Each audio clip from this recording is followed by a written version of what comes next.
If you want to learn everything you need to know as a nurse about acute compartment syndrome, then this is the video for you.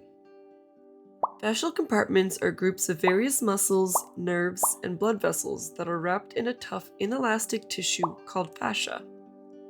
These are found all throughout the body. Because of the properties of fascia, fascial compartments cannot accommodate large changes in volume, such as edema or bleeding. When there is an influx of volume within a fascial compartment, pressure increases and compresses the structures within, resulting in impaired tissue perfusion and ischemic changes. The most common cause of acute compartment syndrome is musculoskeletal trauma, such as from a motor vehicle accident, but can also occur from reperfusion syndrome or constricting bandages, casts, or splints. Signs and symptoms of acute compartment syndrome include a tense, wood-like, tight or full feeling of the affected compartment and pain at a proportion of the injury.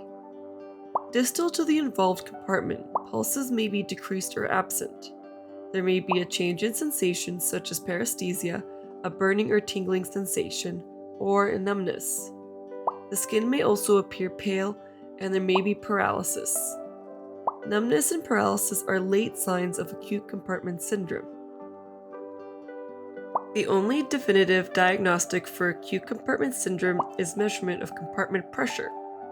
However, supportive diagnostic findings are important to indicate need of compartment pressure measurement, such as history and physical exam, imaging such as CT scan, and blood work to assess for increased creatine kinase level.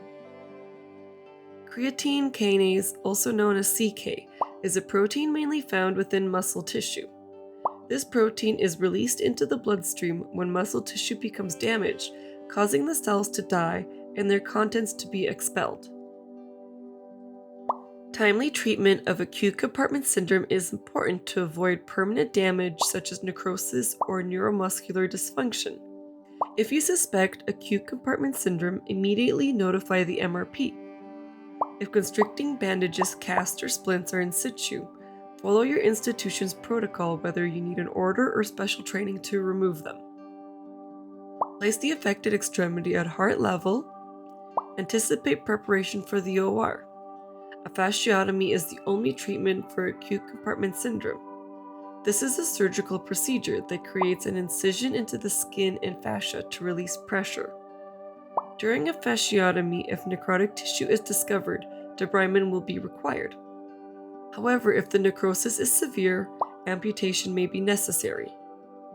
Antibiotics may be ordered prophylactically if necrotic tissue is present, as it poses a high risk for the development of an infection. Depending on the degree of swelling, the surgical incision may not be closed for a few days until it subsides. In this case, the incision will have a sterile pack dressing in situ. When the incision is closed, sometimes tissue grafting is needed. This wraps up everything you need to know as a nurse about acute compartment syndrome.